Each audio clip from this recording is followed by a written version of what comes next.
अनुवाद कैसे बनाते हैं। बहुत ही बेसिक, बहुत ही आसान तरीके से मैं आपको बताऊंगा, बिल्कुल समझ में आएगा, तो वीडियो को पूरा देखिएगा। जय श्री राम, कैसे हैं आप सब। आपका एक बार फिर से स्वागत है हमारे एक और नए वीडियो में। मैं हूं विक्रम आदित्य शर्मा। चलिए आज का टॉपिक शुरू करते हैं। तो सबसे पहले हम सीखेंगे लट लकार का अनुवाद। तो इसके लिए हमें दो फॉर्मूला की जरूरत पड़ने वाला है, दो फॉर्मूला की जरूरत है।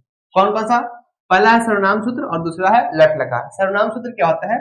सर्वनाम सूत्र होता है सह तो ते त्वम युवाम यूयम अहम अहम और वयम। साथ में मैंने इसका हिंदी अर्थ भी लिख दिया है। सह मतलब वह, तो मतलब वे दो, ते मतलब वे लोग। ठीक है, सबका हिंदी में लिख दिया है, पढ़ लीजिएगा।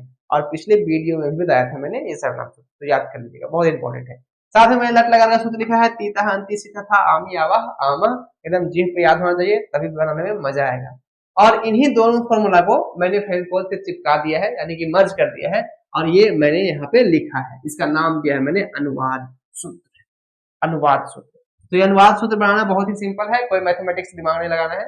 बस क्या किया मैंने, सर्वनाम सूत्र जो था सहतोते एक तरफ लिख दिया ब्लैक मार्कर से, जैसे कि हम दिख रहा है आपको, सहतोते त्वम युवाम यूयम अहम अहम। ठीक है। दूसरा जो है लट लकार का सूत्र जो है उसको मैंने यहाँ पे लिख दिया ब्लू कलर से, सीता अंति सीता था आमी आवाह आमा, दोनों को साथ में लिख दिया है। ठीक है, तो ये है सर्वनाम सूत्र और इसका इस्तेमाल करेंगे हम अनुवाद बनाने में। तो चलिए फिर देखते हैं अनुवाद कैसे बनाते हैं। ऐसे ऐसे तो सबसे पहला अनुवाद बनाने में हमें क्या चाहिए? अनुवाद देखिए, संस्कृत बनाना बहुत ही सिंपल है। जैसे कि इंग्लिश होता है, इंग्लिश में आपको क्या सबसे ज्यादा परेशानी होता है कि पहले कौन आएगा, वर्ब आएगा, सब्जेक्ट आएगा, ऑब्जेक्ट आएगा, क्या आएगा, कुछ आएगा, मुझे नहीं पता। लेकिन संस्कृत में ऐसा कुछ भी नहीं है। संस्कृत बनाने के लिए जैसे जैसे इसका हिंदी वर्ड मीनिंग आता जाए, उसका संस्कृत वर्ड मीनिंग आप लिख जाओ। जैसे मोर है, मोर का संस्कृत लिख देंगे, नाचना है, नाचना का संस्कृत लिख देंगे, और ये बनता जाएगा। तो संस्कृत में ऐसा कोई दिमाग लगाने की जरूरत नहीं है, बिल्कुल आसान है। चुटकी में जाके हम ऐसे बना देंगे। चलिए बनाकर देखते हैं।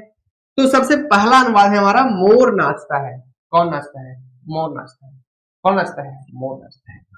हम भी नाच सकते हैं पर अभी नहीं। तो मोर का संस्कृत क्या होगा? बहुत ही सिंपल सा है, जो वर्ड मीनिंग है उसका संस्कृत कर दो। मोर का संस्कृत होता है मयूरा। मयूरा, कितना प्यारा नाम है मयूरा। मयूरा मतलब मोर, मोर नाचता है। नाचना का संस्कृत क्या होता है? नाचना का होता है नृत्य। ऐसे मयूरा नृत्य।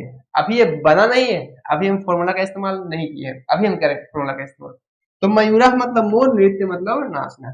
अब हमारे पास इतना सारा फॉर्मूला है ना, हम कौन सा फॉर्मूला यूज करेंगे, कौन सा फॉर्मूला हमें हमारे लिए सही होगा? तो इसके लिए हमें पहले ये जानना पड़ेगा कि मयूरा मतलब मोर, कितना मोर है? एक मोर, 10 मोर, 5 मोर, कितने मोर है? तो मयूरा यानी कि मोर नाचता है। सेंटेंस से ही पता चल रहा है कि एक मोर नाच रहा है। एक मोर नाच रहा है यानी कि हमें एक वचन का चाहिए। एक वचन कहाँ पे है? एक वचन देखिए, एक वचन, द्विवचन, बहुवचन। तो एक वचन का हम फॉर्मूला लगाएंगे तो ये हमारे तीनों आ जाएंगे। ये भी एक वचन में है, ये भी है और ये भी है, ये तीनों जो है एक वचन में है। बाकी सबको साइड करो, क्योंकि मोर एक है तो एक वचन का ही सूत्र रहेगा। अब बात आता है कि एक वचन में तीन तीन है, तो हमें कौन सा लगाना है? तीन तीन में से हमें कौन सा सटीक फॉर्मूला लगाना है? तो सटीक चुनने के लिए सबसे पहले हमें यह जानना पड़ेगा, वचन तो हमने पता कर लिया एक वचन है, अब पुरुष पता करो, प्रथम पुरुष है, मध्यम पुरुष है या उत्तम पुरुष है।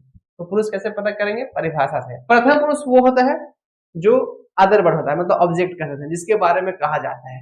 जैसे राम आज खाना खाया था, राम पढ़ने नहीं आया था, राम ये इसने किया, राम ने वो किया, तो हम किसी और के बारे में बोल रहे हैं। मध्यम पुरुष होता है जो सुनता है, जैसे मैं बोल रहा हूँ और आप सुन रहे हैं, आप मध्यम पुरुष। उत्तम पुरुष बोलने वाला, मैं बोल रहा हूँ।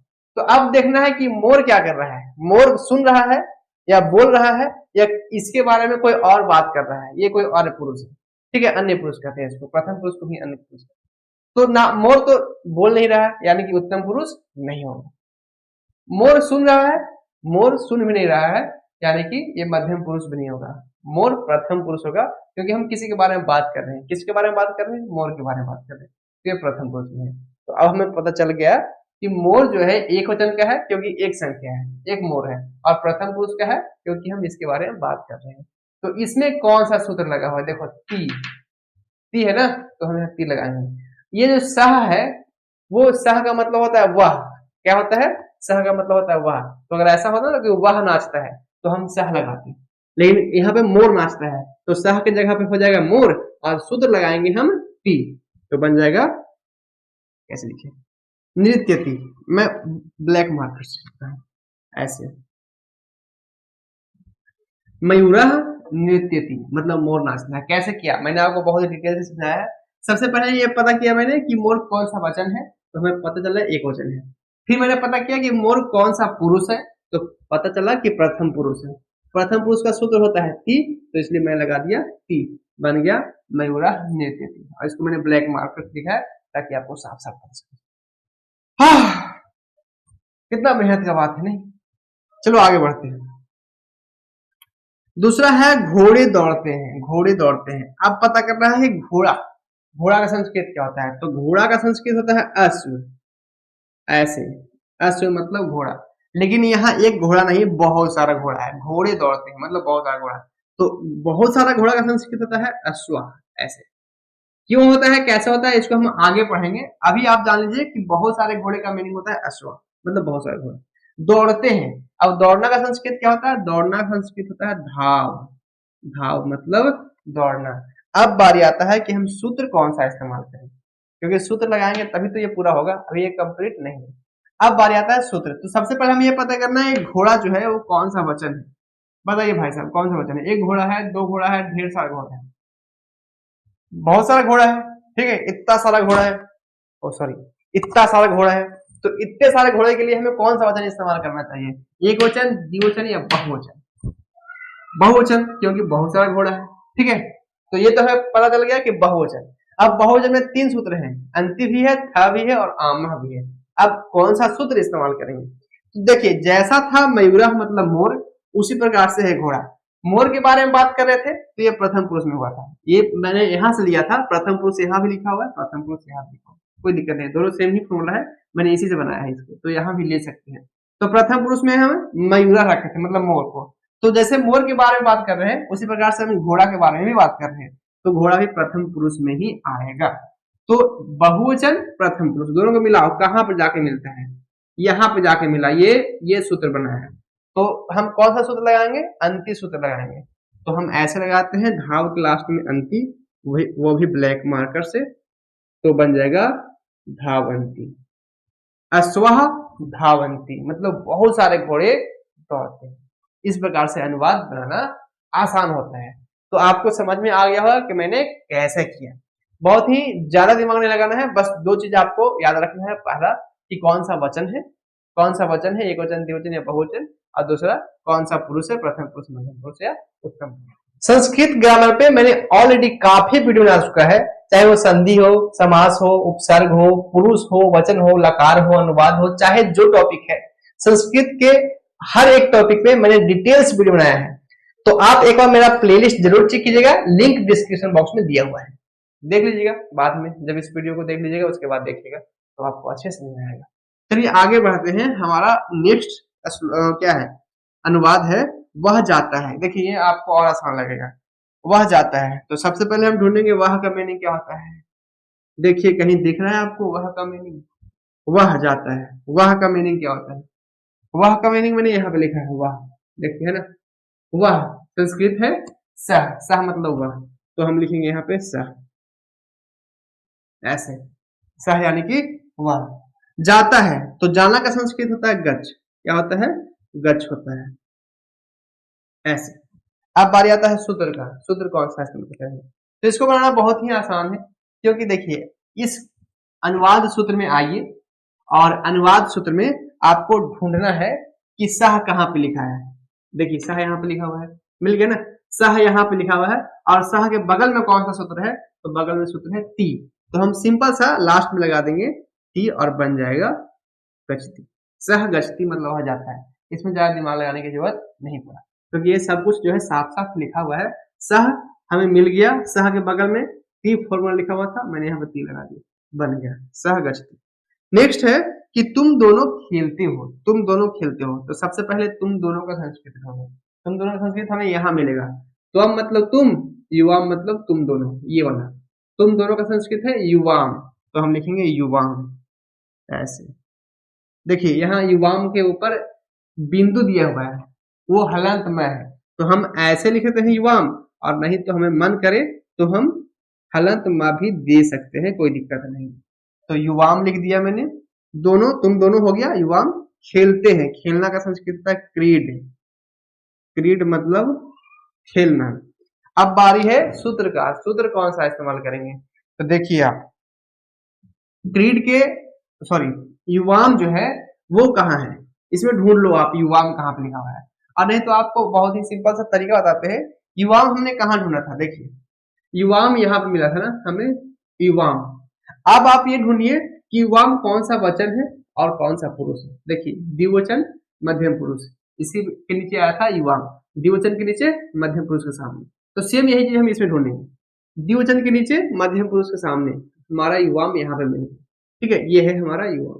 तो युवाम के जस्ट बगल में देखिए सूत्र कौन सा है, था है, तो हम यहाँ लगा देंगे था और बन जाएगा क्रीड था, ऐसे जो सूत्र यहाँ पे था मैंने यहाँ पे ऐड कर दिया, युवाम क्रीड था मतलब कि तुम दोनों खेलते हो, बन गया। नेक्स्ट हमारा है मैं पढ़ता हूँ, मैं पढ़ता हूँ। तो सबसे पहले मैं का संस्कृत ढूंढ लिया, क्या होता है मैं का संस्कृत, मैं का संस्कृत होता है अहम, यहाँ पे लिखा हुआ है मैं का संस्कृत होता है अहम, ये बहुत इंपॉर्टेंट है, आपको याद रहेगा तो बहुत ही सिंपल तरीके से आपको बनाने में आसानी होगा। तो अहम मतलब कि मैं, अहम देख लीजिए कौन सा वचन है, एक वचन है और उत्तम पुरुष है, ठीक है, एक वचन उत्तम पुरुष, सेम यही चीज हम फॉर्मूला में देखेंगे।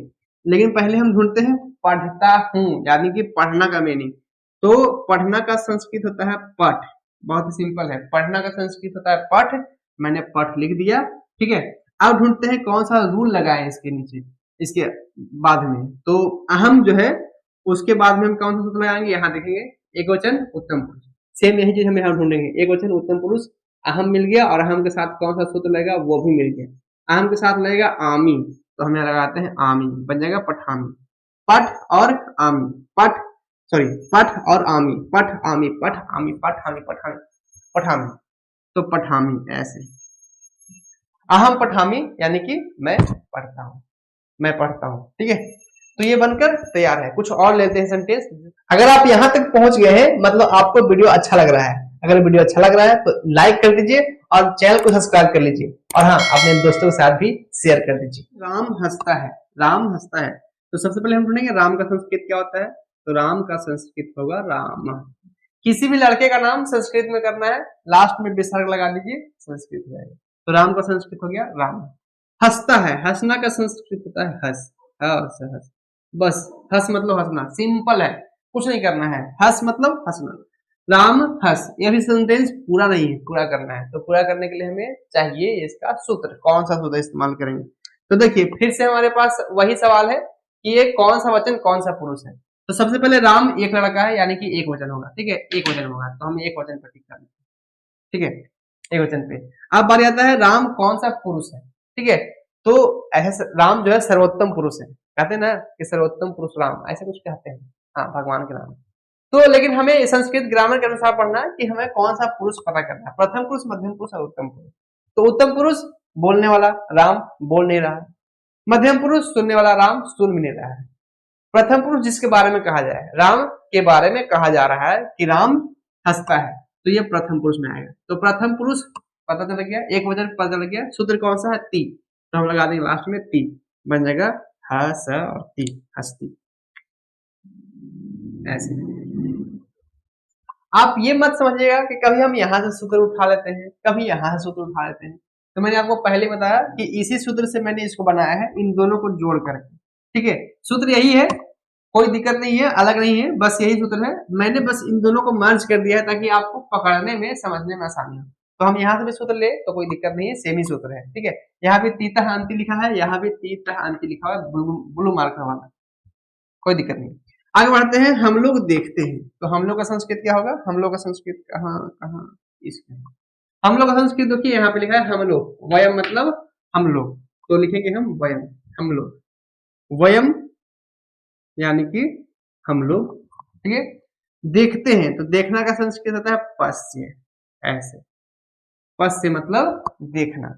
अब ढूंढते हैं कि कौन सा सूत्र लगाएंगे, तो देखिए वयम जो है बहुवचन के नीचे है और उत्तम पुरुष के सामने, बहुवचन के नीचे उत्तम पुरुष के सामने, तो सेम यही फॉर्मूला हम लगा सकते हैं इसके लास्ट में। तो हम यहाँ भी ढूंढ सकते हैं बहुवचन के नीचे उत्तम पुरुष के सामने कौन सा सूत्र है, आम। देखिए बहुवचन के नीचे उत्तम पुरुष के सामने वयम था, बहुवचन के नीचे उत्तम पुरुष का सामने हम सूत्र लगा देंगे। अब यहां से सूत्र लगाएंगे तो आमा हो जाएगा। इसमें देखते हैं क्या होता है, इसमें और आसानी हो जाएगा। देखिए वयम कहाँ था, बहुवचन के नीचे उत्तम पुरुष के सामने आमा, है ना। यहाँ दोनों साथ में लिखा हुआ है, वयम भी लिखा हुआ है और आमा भी लिखा हुआ है, मतलब समझने में कोई दिक्कत नहीं है, हमें देखकर ही समझ में आ जाएगा कि वयम के साथ आमा लगता है। तो या तो आप इस फॉर्मूला के अनुसार आसानी से समझ जाइए या फिर आप ढूंढ के बनाइए। मैंने अभी यहाँ पर ढूंढ के बताया आपको कि आमा लगता है, और इस फॉर्मूला देखोगे तो वो सामने बगल में ही लिखा हुआ है, कोई दिमाग लगाने की जरूरत नहीं। तो हम लास्ट में लगाते हैं आमा, तो बन जाता है पश्यामा। यहाँ पश्य है, यहाँ आमा है, पश्य आमा पश्य आमा पश्यामा, तो बस पश्यामा ऐसे। वयम पश्यामा मतलब हम लोग देखते हैं। नेक्स्ट है वे दोनों पत्र लिखते हैं, वे दोनों पत्र लिखते हैं यानी कि वे दोनों यानी कि ते।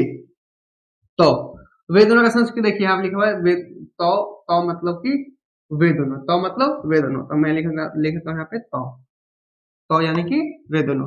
पत्र लिखते हैं, पत्र का संस्कृत क्या होता है, देखिए मैंने अभी आपको बताया कि जैसे जैसे हिंदी आते जाए संस्कृत वर्ड मीनिंग लिखते जाएंगे। तो वे दोनों का संस्कृत मैंने लिख दिया। तो पत्र आया है, पत्र का संस्कृत होता है पत्रम, पत्र और हलंत पत्रम यानी पत्र। लिखना का संस्कृत अभी मैंने आपको बताया था, लिख मतलब होता है लिखना, ऐसे। तो पत्रम लिख। अब लास्ट में सूत्र लगाना है, कौन सा सूत्र लगाएंगे, तो देखिए तो जो है द्विवचन प्रथम पुरुष है, सेम यही चीज हम देखेंगे यहाँ पर, द्विवचन प्रथम पुरुष तो, और तो के बगल में है कौन सा सूत्र, तह, तो हम लास्ट में लगा देंगे तह, बन जाएगा लिखता, ठीक है।